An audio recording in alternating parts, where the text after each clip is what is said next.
Hello, welcome. I'm excited to have our first panel today. We're going to talk about limited access and why that happens. So we're going to start off with a very negative note today. Very sad. But if you've seen the program, it actually gets better throughout the day. So we're getting our stuff out of the way first. I am going to have our 5 panelists introduce themselves first, because one of the elements of design thinking is that people are the experts. It's not the person in charge, it's actually the people who are doing the work. So we're going to go ahead and Marianne and have her give 30 seconds max on who you are, what you do, and then we'll get into it. So.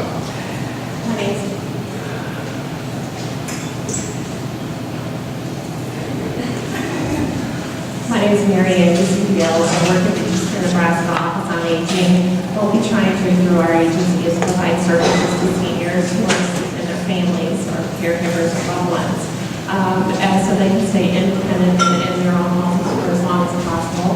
I'm in information systems, so I'm the first call, and I help them get the information that they need. Teri Hartman, one of the librarians at the University-Nebraska Medical Center. We connect information to the people that need it, faculty, staff, students at the Med Center, but also all Nebraskans through our Consumer Health Information Resource Service. So that's the site I'm representing now. All of y'all are consumers. Wait. We serve you. Hi, my name is Mindy Rush-Chipman. I'm an attorney with Justice for Neighbors-Nebraska. We provide free, high-quality immigration assistance for low-income Nebraskans and Western Iowa. I work in the Rural Capacity Building Project. And in addition to providing direct legal services to our immigrant community members, we also promote more inclusive communities. We work with, right now we're in Grand Island, South Sioux City, and Lexington, and we're working on the public librarians. I also have a library degree, so thank you for having me today. Yeah, this works. Hi, I'm Blansett. I'm an assistant professor of history and Native American studies at the University of Nebraska at Omaha. I'm here representing the American Indian Digital History Project. What we're trying to do is create the first ever digital history cooperative. And part of this is getting free, open access to documents that are very important, creating critical change all around the Indian country. Hi, I'm Adrian Gomez-Meza, and I'm here with work with Omaha Public Library as an Immigrant and Refugee Services Coordinator. And what I do, I help with outreach and programming, and we try to help new Americans transition into their new communities, provide services that are relevant to them, and good information. So one of the things that we know about the immigrant and refugee experience in the United States right now, in America, or in Nebraska, is that there is a racial divide and influx of new people. We'll call that new to the area. Traditionally, when you look at the last 150 years, a lot of the Fairmount, Nebraska's and small towns have been largely European immigrants, and now we're looking at immigrants from a number of different communities. So I'm curious, as I'm going to mash up here, Mindy and Adrian in this conversation, is that we have obviously some language issues and racial issues, which makes it very easy to create a barrier, and us versus them barrier, but also with the rural capacity building, the question is how do we start to actively include people and to essentially reform our communities. So on that, both of you comment on how do we reform these communities and help these people feel each other out.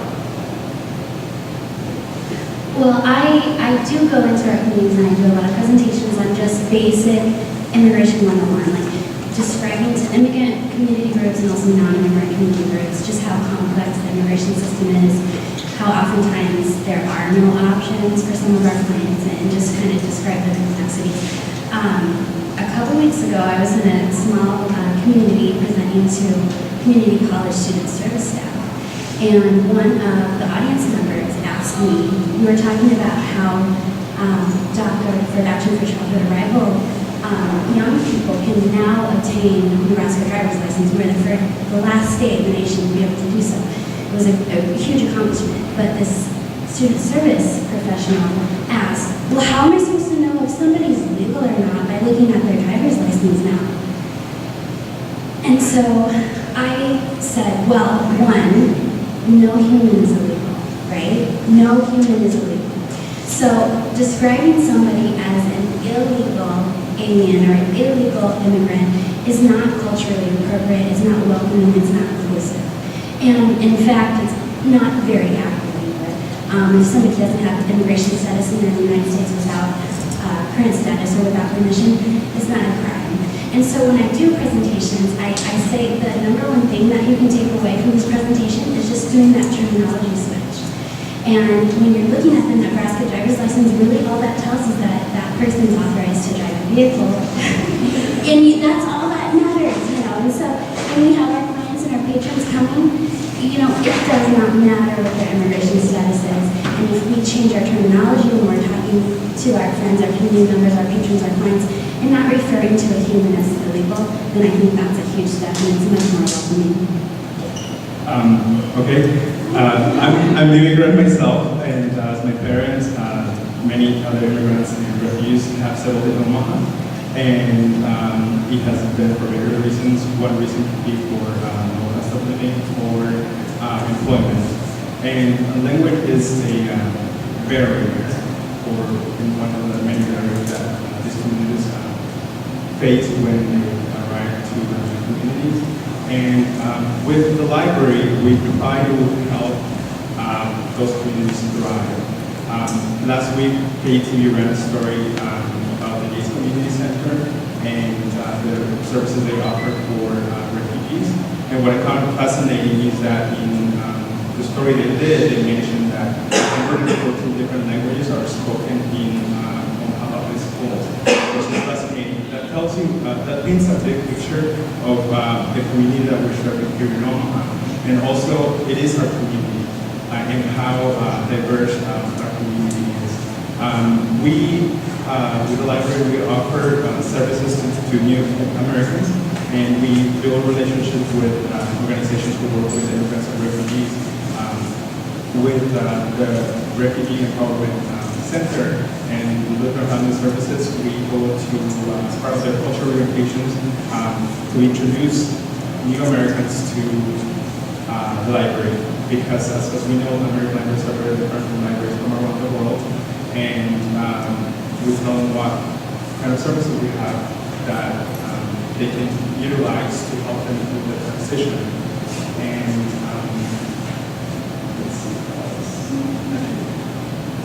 Thank you.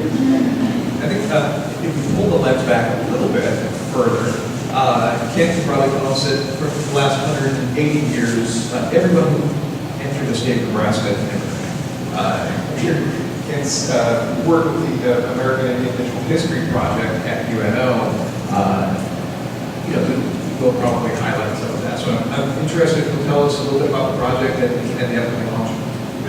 Yes, thank you very much, and thank you, Melinda, for inviting me to be a part of this. This is great exposure, especially as someone who's kind of working behind the scenes. I don't have like a staff of 100 people. It's me, but working in conjunction with UNO's Chris Library, Amy Schindler, and Special Collections in particular on this, it's slow in coming. And I kind of got started in this through my own research. I researched pretty much Native nationalism and Red Power from the 1960s and 70s. This has taken me into multiple tribal archives, the University Archives over Bangkok, all the way to Akwesasne and New York, and then into Canada. And one of the things that we're starting to find, especially in Indian countries, a lot of our primary source materials are disappearing, or they weren't collected, especially in the 1960s or 1970s. In addition to this, a lot of tribal archives and tribal libraries don't have at least those things digitized or open access for researchers, let alone for their community members to be able to find out more information and have that historical trajectory of how changes occurred or not occurred over time. And so part of the American Indian Digital History Project is to form a cooperative to start out and outreach. And I started this by collecting on eBay years and years ago one particular national Native leading national native newspaper. It has yet to be digitized in its entirety. And so we've started digitizing that collection. And our hope is to launch in the fall and showcase this is what we were able to do with one newspaper. And then to expand from there on out and work with tribes in particular. We started liaison. I came here from the University of Minnesota Morris before taking a job here a year ago. So still learning about Nebraska as well. But we started a relationship with wider Anishinaabe tribe, which is located in west central Minnesota. And Dr. Irma Visner, who happens to be the tribal chair, is also an educator. And she got this idea really quickly, which is the more information we have out there, especially tribal archives, the more we can hold reporters accountable for accuracy in their stories and dealing with Indian country. The more we can actually affect positive change as far as research that students are able to do and conduct within these fields. In other words, I had to travel between 2 different countries and 2 different coastlines to be able to do my research. Also, if I'm able to go to this one site, which is the cooperative, I'm able to gather them. Now, the cooperative is interesting because we're limited on server space. It's one of the things that is the detractor. I don't have enough money to build my own server. I'm not Amazon.com. So part of this is like, how do we get other universities and other tribal archives to open up their own websites and begin the digitization process? And so part of this is then they sign on as a cooperative. We have a giant United States map. So when you go onto the cooperative, you're able to click into the regions to find the information that you need and to find those tribal archives and see who's kind of logged on to it. Hopefully you have open and free access. I mean, JSTOR hasn't taken over this yet. ProQuest hasn't purchased this out, and you don't have to pay $100 to $200 a month to be able to subscribe and get the information. So that's kind of the bare bones of it. I'm more than happy to go into the major details of this. I think my own background, I come from 5 tribes. Cherokee Creek, Choctaw, Shawnee, as well as Potawatomi. I grew up in southwest Missouri in the Ozarks. Went out of me to college, coming out of the Ozarks itself. We had 2 books on Native history in high school, which was Find the Glorious Test or Die for Your Sins, which was a great influential book in my own career. And of course, Thurman Wilkins' Cherokee Tragedy was one of the books. By the time I got to college and I found the E-Stacks, which you mentioned the stacks, right? That's where I lived. And I pulled every book off the bookshelf I could find in the E-Stacks, because all of a sudden I was like, I didn't know everybody wrote these books. I couldn't believe it. There's so many books on Native history. And so this is where that excitement comes from, that gearing comes from, is getting that information out there, but making it open, making it accessible. And of course, speaking with tribal archives like at Puyallup Nation, they're like, well, what did you find at the University of Washington? We don't have access to those archives, and our archives are very limited on what we were able to collect. So could you get this to us somehow? And this started that exchange, that idea to say that there needs to be a network and that there's something that is not being fulfilled, at least, in creating this kind of open source documentation. Great. So thank you, Ken. So we're talking about access to information that's very, very difficult to obtain, but we can also be limited by a perception that access doesn't exist. And Teri, I'd like you to chat about that with actually public access to information exists, but we don't know about it. Right. For 30 years, we've been doing consumer home information services throughout Nebraska, through all the public libraries, as well as directly from the University of Nebraska Medical Center. Folks still don't know we do it. The perception, my background, I'm not sure, I'm not a tribal member of the Indian tribe, but the ones in Oklahoma, the Osage Indians, is something to study through. I went online to look them up. It was free to get a hold of at the University of Oklahoma. Here in Nebraska, I found out about the service in 1992. Back in Missouri, tried to start it, and they said, no, it must cost too much. Didn't start, didn't have the interest.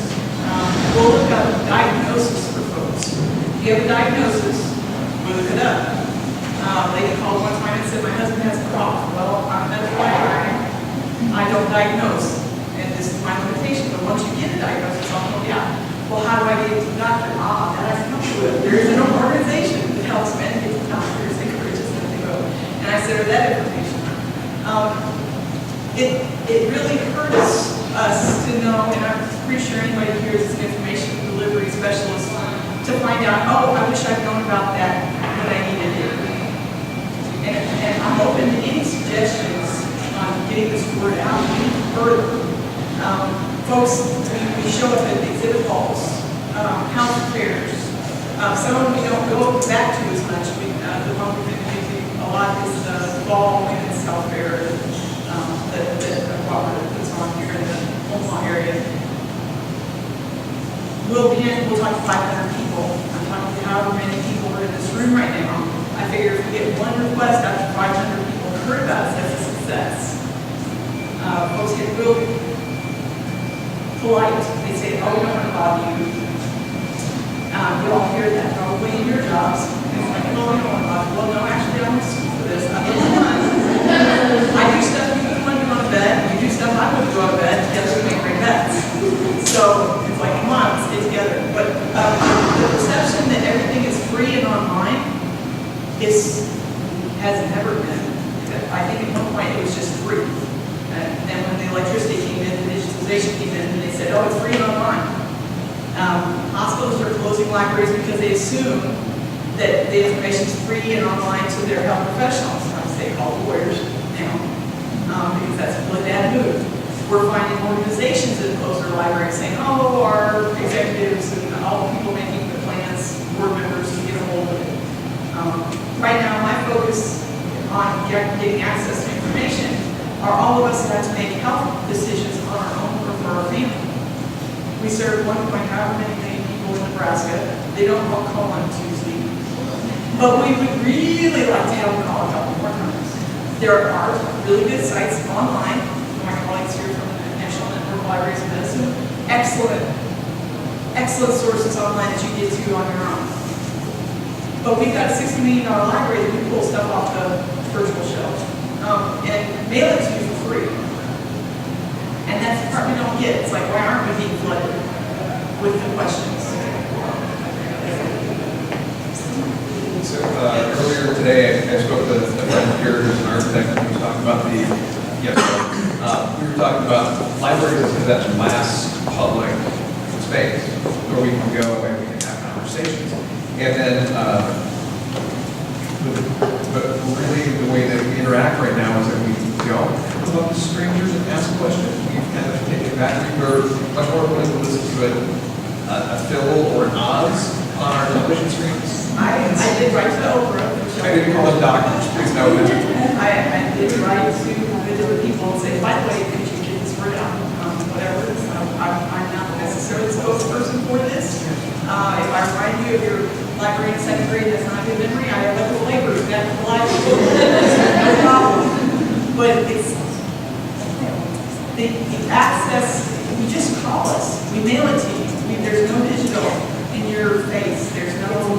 We do have a website and our baseball cards. There is a website. I personally wouldn't fill out that form. I just call.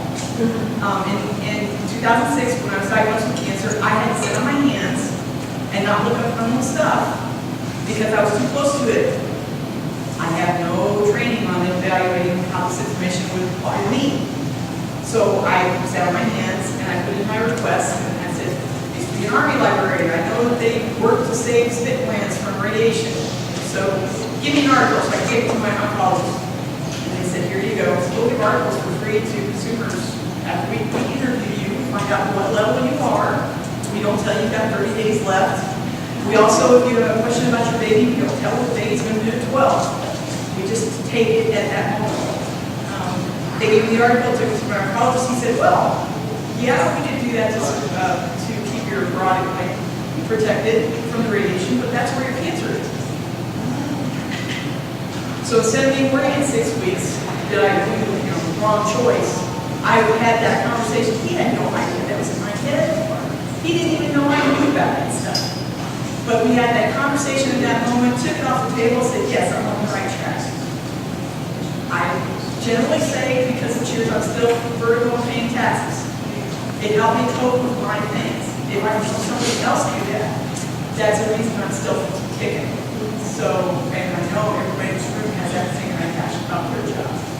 So when I saw, thank you for inviting me, Dr. Brigham, because this is where I really want to let you guys know if I get 2 requests today, it's a win. I proved I'm not a casino today. But let us know how we can serve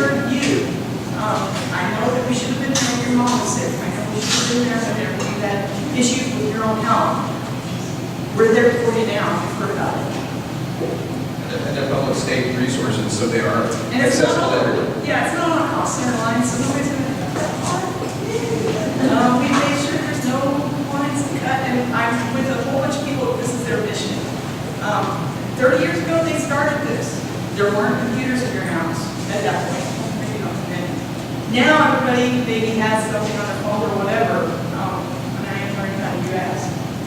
But we're still there, maybe for the most important kind of questions. You've been diagnosed with something. Whatever, you see your doctor once a year for your chronic condition. What's been new on that treatment, which you might want to think about? We're going to search for you. If you don't like that search, it's not a fast food place, you aren't going to be happy with what's in the bag. Have it in hand. And there's no fee, and we mail it to you, so there's no miscommunication. And you have to discuss with your healthcare professional. So one of the other groups that we're considering in access to information is the aging population. So Mary Ann, we're going to talk to you a little bit about that, or listen to you about that, because that's something that's a consideration. I mean, it's a consideration of how people access information and the types of information they get. But once we look at aging, some of the questions are where do we turn, and you expressed to me that people don't know that it exists, which is a major barrier to entry. Yes. A lot of people, they don't find out about our agency, they don't know what we do. We also have a very small resource library. It's geared towards things that the 16 over population incurs. We get a lot of information assistance on the first call, as I said earlier. And unfortunately, we get a lot of calls from panicked family members that are reactive to a situation instead of maybe being proactive.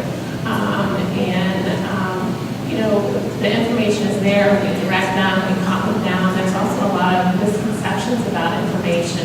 Well, I heard from my aunt that, I can't do that, or, and there's a lot of urban legends, if you will, about public assistance benefits or assistance for the elderly.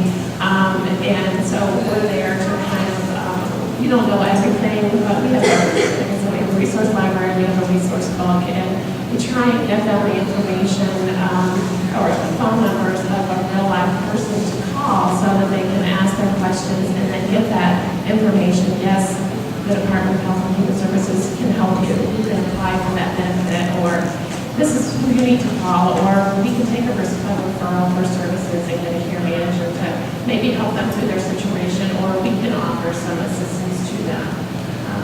And then another one of our barriers is that a lot of the over 60 population is not comfortable with technology. They want to talk to a person. They don't have a computer. They don't want to learn how to use a computer, and so we have to try to figure out a way to reach them so they can get what they need. And we do the same thing. We mail out information. We have a website. We have a newspaper that we publish. But it's just getting them to think about, try it, and my own. I want to come back, Adrian, to you, since you are representing the Omaha Public Library here. And you mentioned 114 languages are spoken in our schools. So language is obviously an issue here when we start to look at access to information. From a library point of view, how does, one of the things we're looking at here is what assumptions are keeping access down? And I know that with a recent experience my family had, we had to really work a little harder than we should have to get a book in English on a topic carried by the library. I'm curious, 114 languages, what is the Omaha Public Library doing, or what are the assumptions coming maybe from our governing board? Well, I'm glad you asked. We have a group of people, we're called the New American Task Force, and it was formed in 2013, and we have addressed some of these issues that immigrants and refugees face, language being one of them. And we do offer the traditional materials, books, to learn the language, and also we offer them in various languages, not the 114 languages that are represented in Omaha, but we do have a more language collection that is accessible to anyone. As far as language acquisition, it is a huge challenge, and maybe those of you who have tried to learn a language can probably attest to that, especially when you're an adult and you're working at a full-time job, let alone a second or maybe a third job. That is a challenge. So with the library, we have built relationships, and we have ESL classes at one of our branches, and we hope that in 2016 we have a second branch that offers also those classes. And in addition to that, we also offer citizenship classes and communicational classes so that we can fill the gap where it's needed, and the community looks to us. Traditionally, Latinx have been a part of the community, and they look to us for information. We also built a directory of organizations that offer ESL classes, and we offer that to patients so that we hope that they can find a place where they can take classes that fits their schedule. And we, as I said before, we do have materials in other languages, especially we do have a large Spanish collection at the South Omaha Library and the other libraries as well. But because the Spanish-speaking community is located mostly in South Omaha, we have also other workers that do speak the language, and that we have to work with that as well. This is the very exciting part of the panel where we open up for Q&A. If it were up to me, which would be Q&Q of the times, run this constant session of questions for everybody to kind of go back and forth. But I will do my best to run through you as quickly as possible so you can ask a question and everyone can hear. Who's first? Hi, I'm Dr. Teri. I work in the U.S. Army Corps of Engineers. Yes, we're flying away. And so my question to you is that I'm an English speaker, Japanese speaker, and I've been desperately trying to learn Spanish. Is there some way that the libraries could offer, and I'm a former English teacher before I became a better librarian, you know, those of us who have good English skills, consider someone who has good Spanish skills and who can talk to each other. Some way to train the teacher off, you know, ESL and ESS. We actually would love to have that, and we already do have some of that in place. Some of our conversational classes are actually led by volunteers who, like yourself, are interested in helping others in the community learn the language, and then also learn in return. Because we found that not only when we have these conversational classes, not only are the students learning just the language, but also learning about other cultures that are represented in the room, and also the teacher or the instructor is also learns from them. So yeah, I mean, we would love to, if we can offer a space, we would love to be able to do that. That's to say, we already do that in some ways. And I just want to add, when we first started working in one of our rural communities, the question we often heard is like, why can't they learn English, right? We've all heard this. At one of our presentations, we had that same exact question, like, how can they learn Spanish? And I thought, yes, like, that question is a sign that our communities are willing to be more inclusive communities. So I really appreciate that, and I hope that we can all work together to make that an actuality. And sometimes, you know, I do hear that question a lot, why don't they learn English? And sometimes my answer to that is like, well, how do you know they're not trying? As I mentioned before too, sometimes it's hard when you're trying to have a full-time job and a second or a third job. It may be hard. They might be trying. And yes, sometimes even when people speak broken English, they're labeled as ignorant, and that's not the case. That just means that they speak a different language, maybe 2 or 3 or more. You know, one thing I discovered in my own city is that because I live in a college town, there are lots of marketing majors at universities looking for projects or classes where they'll help you figure out how to reach your audience.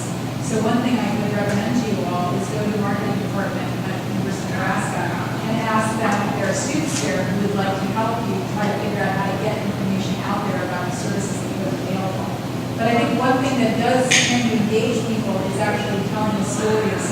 history services. Because then people can kind of connect, especially if you imagine an aging population, you can sort of get out there the story of some real person who's used through services and found it incredibly helpful. Then people begin to imagine, oh, okay, well, I could do something like that. Teri, I don't know, your clinics here are the same as our clinics in Wisconsin, but when you sit in the waiting room, those horrible televisions with the endless drug ads. And what I'm thinking is if you could get a 15-second ad together for those clinics, saying we provide free assistance to you to help understand your diagnosis, help understand your prognosis, all of that, and get those looped into those endless drug company ads, then you might be able to tell people more about your services or pamphlets and ways that you can find out more.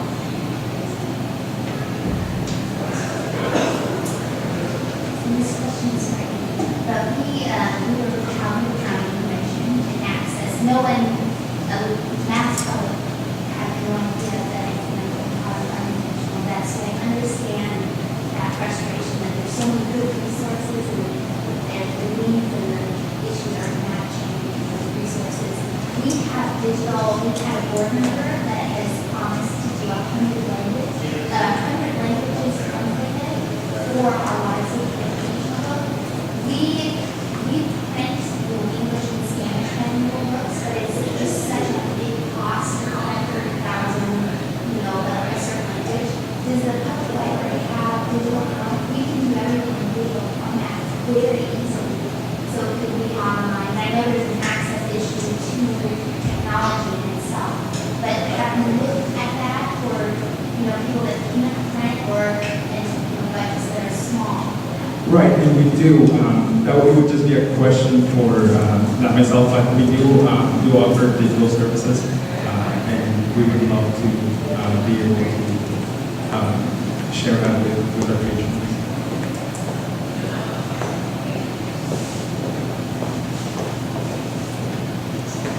Hi, I'm Teri, and I'm with the Public Schools, Library Supervisor at the Public Schools. And what I'm hearing here is that, we have access barriers for our populations. We've got technology barriers. We have barriers of poverty. We have barriers of transportation. We have barriers of language and culture. And one of the things that I think I'm hearing is that we have all these great resources that people can come and take advantage of, but that come and take advantage of is part of the problem.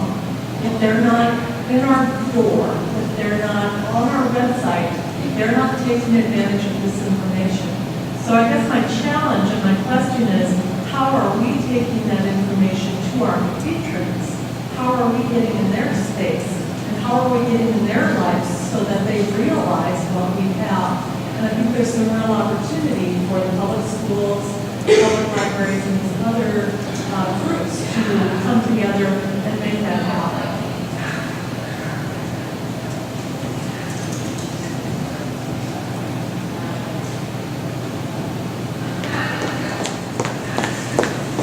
Your life, Phil, comment you would do. Wondering so much how we can make information more two-way, right? So often immigrants end up with a social services case, right? And we don't find out much about them. Like I was talking to a gentleman who's working on rural communities. We often have rural immigrants that they're slotted into urban services, urban living, urban public transportation. We desperately have rural communities that can use those. So it doesn't, you're not gathering information about people coming to us so much and then trying to get that information back to the service providers, maybe adapt the services. I'm wondering if you thought at all about not just passing information on being a one-way link, but maybe working that both ways so that we can start to shape the services we offer better to the people who are now part of our population. Well, one of the things that we're doing at Justice for Our Neighbors to provide access to information about achieving that next level of immigration status is we dealt with that same problem. We were metro focused. And while we serve clients throughout the state, they oftentimes had to travel to Omaha to receive services, which, as you know, it's very difficult to find assistance, to ask for help, to review all this information about yourself. Oftentimes there's issues with the transportation because of poverty, no license, whatever. So what we've developed is the World Capacity Building Program. We're actually bringing services to rural communities. Not only are we providing the direct services in the rural communities, but we're training local community members on how to grow grassroots local organizations that will eventually be able to provide those services as well. So, and another thing with immigrants asking for help with immigration legal services is there's some trust issues. I mean, it's very scary. Attorneys have a bad rap generally, but immigration attorneys often have a worse rap, right? So we can't just go in there and start, accepting claims. We have to build the rapport, we have to build the trust within the communities. And I think it's similar with all of our organizations. That's really the first step. You have to get into the communities, become enmeshed in the communities, and earn that trust. And by doing so, you're learning all of the information about that particular client base so you can help them better.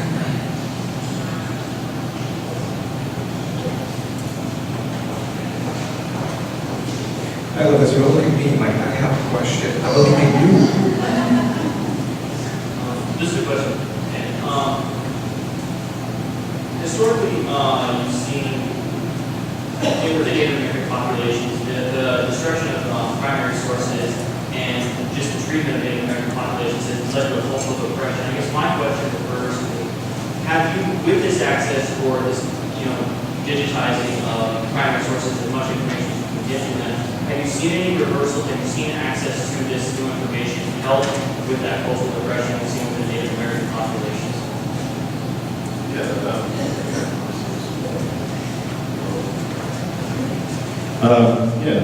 When I taught at Morris, about 18% of our student body is American Indian. And it was a high number, probably because we had free tuition for Native students in the state of Minnesota now. Getting that access in Nebraska, talking to the state legislature is another kind of thing on the long-term agenda for creating free tuition policy to the state university systems for Native students coming from tribes that once held legal land tenure in the state of Nebraska. That's something kind of near the future. But what was happening was that my students would be traveling 160, 170 miles back home, sometimes 200, 300 miles, to get back to the reservation, be able to find this. Well, that's a lot of road hours that they're logging to get back to their tribal archive to do really community-based research and stuff that matters to their communities that we didn't have at our libraries. And so, especially at Morris, we didn't have a large archive. And so my students would always be kind of like in the background being like, well, I want to do research that matters to my community. I want to do stuff that will trigger new responses to engagement on health resources, or looking at AIDS, or looking at drug issues that are also apparent, or poverty issues, and economic independence issues, and trade issues, and those imbalances that we experience, or buying back land, or working with Winona Ladue and an indigenous foods construct, and looking at food sovereignty. These all become like, I guess it's 1,000,001 issues that I can list out for you. But being able to create a space where that distance shrinks, right, to those that have access to those resources and that information, and not just for Native peoples and indigenous communities, but also for the larger construct of America to be able to recognize, hey, there's 4 different levels of government in this country. It's federal, state, tribal, municipal. And oftentimes we forget tribal is even included in there. And we can't do that because we're independent sovereign nations that are held by treaties to this federal government as a sharing kind of construct politically. And this is what this cooperative hopes to do, is open people's minds to that, but also get at least people to think fairly about how they're talking and representing about these larger issues in the Indian country. And I think for students, there's an empowerment to that. Oftentimes, when I teach some very hardcore subject matters that are very difficult to swallow, that oftentimes people are not taught, K through 12. And I have students that get very angry with me. I haven't even been taught this history. Well, there's a reason. It's called colonization, and it happened in this country. And part of that is that we've all experienced this in one shape, form, or another. We've all been colonized. And this is not being able to learn this history and the truth of that history. And I think part of that healing process, part of that moving forward process for communities is not allowing ourselves to feel the victim of these past policies of genocide and Holocaust that's happened here in this country, but it's the same, you know what, we survived this, we overcame this, and that's part of the quintessential American story. and learning how we can move forward from these experiences instead of always focusing in the background of this experience. And I think for my students, they found that to be empowering as far as opening up the research doors and talking to their community members, being able to interview elders and put them on the line. And so we started that by integrating digital history into the classroom. So my students began to build their own websites. And that's how they were able to take this information and then make it accessible to a larger community and understand the importance of doing digital history and how that opens up community in new, interesting ways. So, long version. So that actually raises a really great point, because we're talking about intentional limits on information, intentional access restrictions. One of the other things that this panel is geared towards is the assumptions about access to information. So are any of the panelists, are you facing assumptions from the public, assumptions from the governing board, assumptions from the people who are quote unquote in charge? Are there assumptions about access that are limiting your possibilities and things that you're working to do? So I was at the Zoom call one time talking about our service, and a lady came up and I was showing her, describing what the service was. She said, "Oh, that's okay. I have a computer home." I said, "Well, that's really great. But when I buy a chair, if I need a chair, I don't necessarily, I have wood, nails, and saw it.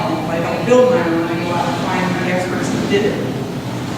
I don't know if the assumption is correct, that when they say everything, when folks say everything is online and free, they don't understand the hours that all of the people in this room, and especially up here at the panel, do to make that information possible, that they arrange the information, that they make it accessible. How many hours did we talk to somebody about getting a server made? So that's the part. If it's available and free, your students have the information free, but it didn't happen free. It was put up there. All of us work on that. It's not free. Hopefully it's free for you to use. Hopefully it's there in buckets when you need it at the point. But it takes so much infrastructure to get it open. And some of it's invisible.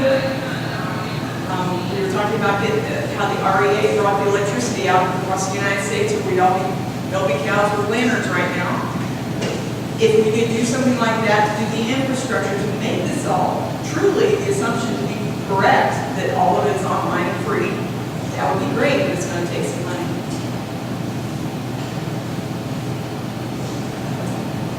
I was going to add something to that really quickly. I mean, one of the things I did as an intern years and years ago during the Clinton Board administrations with the Bureau of Innovators. And one of the first projects I had as an intern there was a project that was getting internet to all Bureau-funded schools. There was 86 contract grant-based schools that are managed still by the federal government. That's through treaty right obligations. But I had to then be the liaison, the intern, always tribal representatives of usually other schools to say, "Hey, there's this new thing called the internet. Would you want it? And I'm here to give it to you through the government." And it was really a hassle. I mean, there was a lot of tribes that were saying to me, "No, we don't want the rest of the world into our classroom right here. That's promoting colonization of our kids."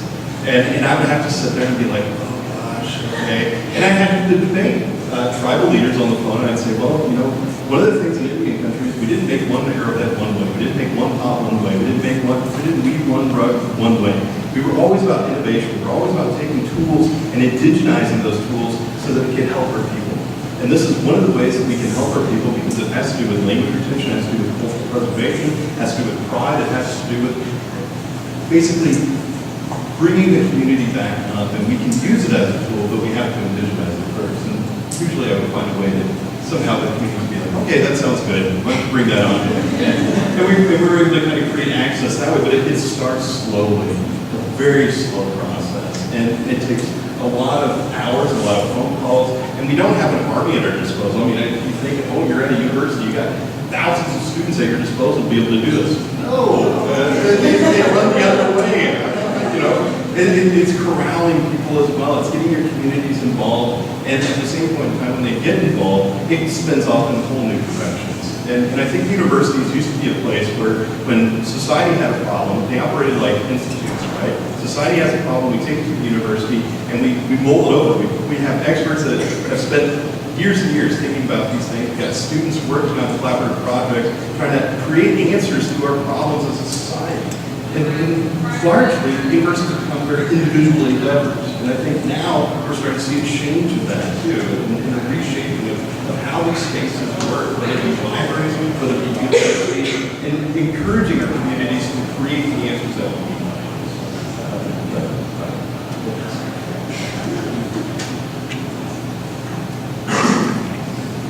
I can just do this. A question for Adrian and I apologize. Okay, thank you. I focus on business outreach.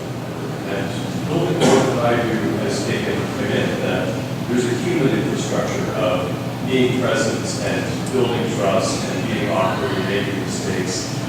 You've talked about the ways that in your respective fields you kind of build the connections to be with more like, present among the people you're looking to serve, to build capacity, serve, and build trust. I think FaceTime is really, really important. So although we're close to the metro area, I spend a great deal of time in our local communities because I think that above all else is what initiates that spark of that trust building. But once you have that spark with someone who you're, client base, then it will spread. And some of the things, like you said, are awkward. Like I have to go and do a presentation about immigration rights to a very anti-immigrant, maybe church congregation or something. It's awkward. It's hard. I'm not the best public speaker, but it's a means to an end. So I think that you hit the nail on the head. Like you have to just put yourself in uncomfortable situations and feel it out because it's gonna ultimately pay off. And what are you gonna do? Right. With sometimes with the outreach that I have done, and when I have a person next to me, recently it was like happened last week. We were at an outreach table, and we were offering a library card to a Spanish-speaking family, and it wasn't one, but it was two different families that served at the town. And the person next to me asked me, like, why is there such hesitation to get library? And it is a problem that, especially in the Spanish community, that they don't, because the library is still part of the problem. We're not to be trusted, and it is a conversation that I have had to tell them, hey, we're not going to share information, privacy, and but there is this hesitation that. How much information am I willing to share with you, and what are you going to do with that information?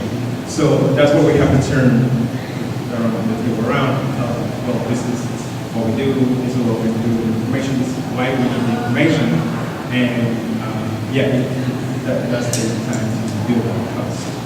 But just having a presence in the community and talking to your patients. And being honest and upfront about your motives. I mean, at Justice for Neighbors, we don't charge for our services, which is amazing. So when somebody's going to a private immigration attorney for immigration legal assistance, that attorney has something to gain by retaining that client. When you're providing a free public service, you don't. And so it's okay to talk about that.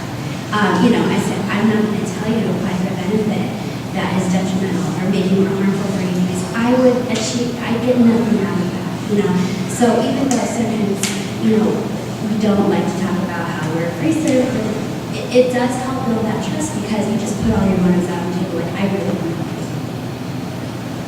At this point, in every panel, we have one person in the audience who's been sitting on a really excellent question, but they just haven't wanted to raise their hand yet.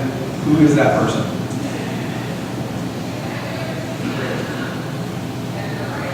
I have a question. Yes. I have lots of questions, all except one. See, I told you one person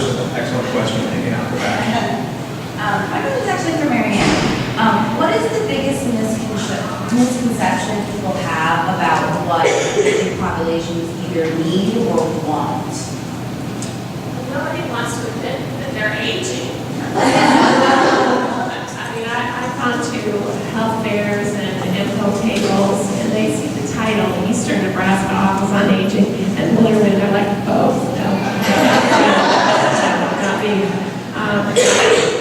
They don't want to get old. They don't want to admit that they might be aging and needing help. We have a lot of callers that call in, and they might live here in we serve the 5-county area around Omaha.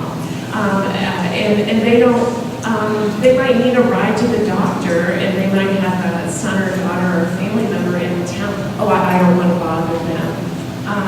You know, they don't want to admit they need the help or need the help, and they feel that the help might be not affordable, inaccessible, or just not available. So there's actually two. They don't want to admit that they're old, and then they don't want to reach out for help that they might need. That would be, you know, that I'm sure any family member would be willing and happy to give. Yes, yes. We do a lot of things. But you know, you just have to, and then I learn something new every day. I mean, any potential call could be something that I don't know and I might have to research. And so I try and reach out in the community and just find things that might be helpful for people to call in. You know, we're just always learning about new resources, new ways to do things, or different ways to help people. And I just think that maybe the overseas population feels that age is too old for that. Don't you think a lot of it is we've scared, maybe I'm overseas, we've scared the senior population with all the scam ads that are on TV. I was at a homeowners association, found out that there's this great benefit, and of course, to help people with their roofs, seniors who are at a certain level of income. And it's free. Or it's free. You're building together? Yeah. You're building together? Yeah. Yeah. I mean, and there are a lot of agencies out there that do help for that population. But then another misconception is, okay, I'm old, give it to me for free.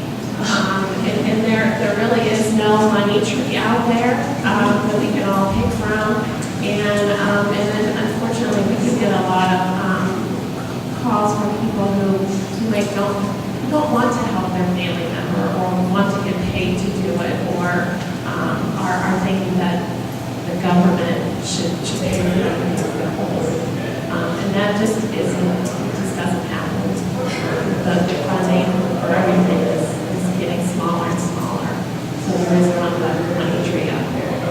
30 seconds. My dad was 12 nights ago, 6 or 7.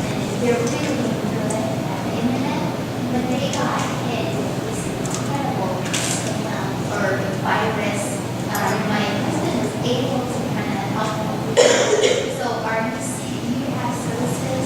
Because now they're really good at technology, but the viruses and those sorts of things are even wicked, more wicked that we've thought it would be easy. It was incredibly hard to figure it out. Are you any of that? Well, we try and refer people, we don't have services for that at our agency, but what we try and do is provide resources. There are, the Better Business Bureau has a senior line where you can report scams. The Attorney General's office is constantly working to educate the public about scams, and they have numbers where you can call to report it. And there's, we have pamphlets and information that you can fill out to reduce the junk mail. And I just think we have to, if anybody has an elderly person, friend, or neighbor, you just have to always be talking to them and educating them about there are scams out there, and just be careful. Don't be afraid to admit that you might have been scammed, so that you can help them prevent further damage. But we do try and provide that information. And there are areas of agency all over the country. I know some of them are from out of Nebraska, the Nebraska area, but every county in the United States has access to an area agency on aging.